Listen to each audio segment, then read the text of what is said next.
ভারতের সামরিক বাহিনীর মুকুটে যুক্ত হতে চলেছে একটি নতুন সাফল্যের পালক।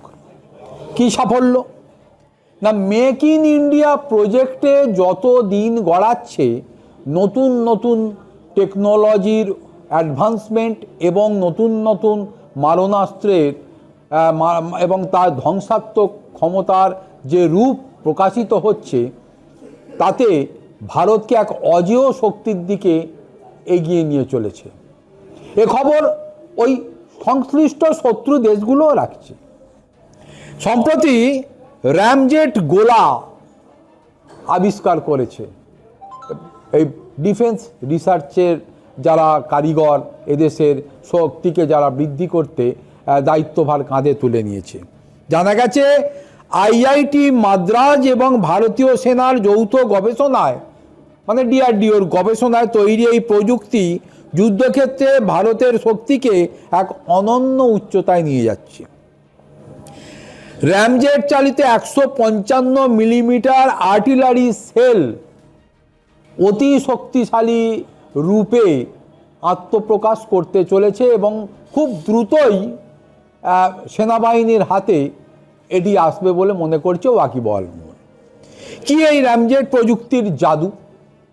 প্রতিরক্ষা বিশেষজ্ঞদের মতে এই নতুন প্রজন্মের গোলার সবচেয়ে বড় শক্তি হলো এর লং ডিস্টেন্স বা দীর্ঘ পাল্লা। সাধারণ গোলার তুলনায় এটি 30 থেকে 50% বেশি দূরত্বে আঘাত হানতে সক্ষম। কিন্তু তাই বলে মানে দূরবর্তী স্থানে আঘাত করতে বা পৌঁছতে পারে বলে এর মারণ সক্ষমতা কমে যাচ্ছে এমনটা ভাবলে চলবে না, বরঞ্চ মারণ সক্ষমতা দ্বিগুণ হারে হতে চলেছে। মজার বিষয়, দূরে যাওয়ার চক্করে মারণ ক্ষমতার লেথালিটি বিন্দুমাত্র তো কমবেই না, বরং বাড়বে। এবং এটি একটি টেকনোলজিক্যালি এর একটা বিশ্লেষণ আছে, এটি একটি এয়ার ব্রিদিং ইঞ্জিন প্রযুক্তি চালিত মাঝ আকাশের বাইরে বাতাস ব্যবহার করে অতিরিক্ত গতি এবং শক্তি সঞ্চয় করে নির্দিষ্ট লক্ষ্যে বা পিন পয়েন্ট অ্যাকিউরেসিতে আঘাত করতে সক্ষম এই র্যামজেট গোলা। নির্ভুলভাবে শত্রুপক্ষের ওই পিন পয়েন্ট অ্যাকিউরেসিতে যেখানে যেখানে আর কি টার্গেট করা হবে সেখানে আঘাত করতে সক্ষম এবং বড়সড় ধ্বংসলীলা চালাতেও সক্ষম।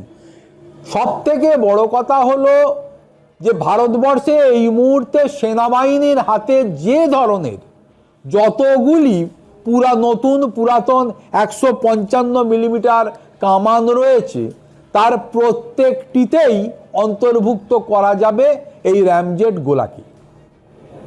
ফলে দাম, সময়, মানে ম্যানুফ্যাকচারিংয়ের সময় এবং খরচ যেমন অনেকটা কমানো সক্ষম হবে, তেমন মারণ ক্ষমতা আগের থেকে দ্বিগুণ করার মানে একটা সম্ভাবনাও থাকছে বা মারণ মানে সক্ষমতা তৈরি হবে। আর্মি টেকনোলজি বোর্ডের পক্ষ থেকে ইতিমধ্যেই এই র্যামজেট গোলাকে অন্তর্ভুক্ত করার জন্য সবুজ সংকেত দেওয়া হয়েছে। ফলে অতীতের শিক্ষা নিয়ে, অর্থাৎ একটা সময়ে বলা হতো যে ভারত যদি কারোর সঙ্গে যুদ্ধ করে তাহলে 10 দিনের বেশি গোলা বারুদ ভারতের সেনাবাহিনীর হাতে নেই, 10 দিনের বেশি তাহলে নাকি যুদ্ধ করতে সক্ষম হবে না।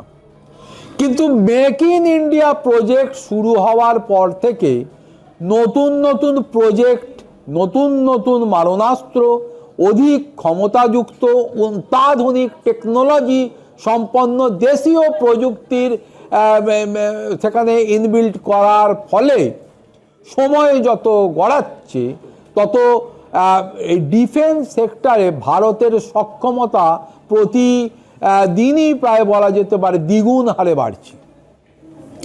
কেন এই প্রযুক্তি গেম চেঞ্জার বলা হচ্ছে? আধুনিক যুদ্ধ এখন অনেক বেশি টেকনোলজিক্যাল অ্যাডভান্সমেন্টের ওপর ডিপেন্ডেন্ট।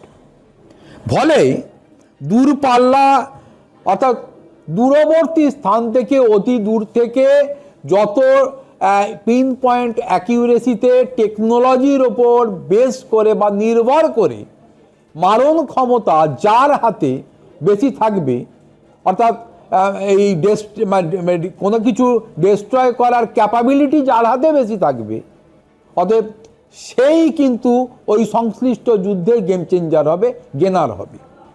ফলে এমতো অবস্থায় স্মার্ট আর্টিলারি সিস্টেম সীমান্তে ভারতের কৌশলগত অবস্থানকে কয়েক গুণ শক্তিশালী যেমন করবে, তেমন র্যামজেট এই 155 মিলিমিটার শেল শুধুমাত্র একটি অস্ত্র নয়, এটি নিউ ইন্ডিয়ার সামরিক সক্ষমতার এক নতুন বিজয় গাথা এবং ভারতীয় টেকনোলজির একটা সাফল্য, যা কিনা এই মুহূর্তে পৃথিবীর মধ্যে একমাত্র দেশ ভারত যে এই ধরনের টেকনোলজি সম্পন্ন 155 মিলিমিটার এই যে সেল যেগুলো রয়েছে সেগুলোকে এইভাবে জেট চালিত এই বিষয়েতে তারা চেঞ্জ করতে সক্ষম হয়েছে বা নির্মাণ করতে সক্ষম হয়েছে। ফলে ফের একবার ওই সমস্ত দেশ যারা নাকি বেঁকা চোখে ভারতের ওই ডিফেন্সকে সমালোচনা করে বা তাকায় বা ভারতকে গ্রাস করার চেষ্টা করে, সাবধান হয়ে যাওয়াটাই মনে হয় তাদের পক্ষে ভালো। না হলে ওই র্যামজেটের গোলা তার ঘাড়ে গিয়ে পড়লে নড়বার সুযোগ যে নেই, এটা প্রমাণিত।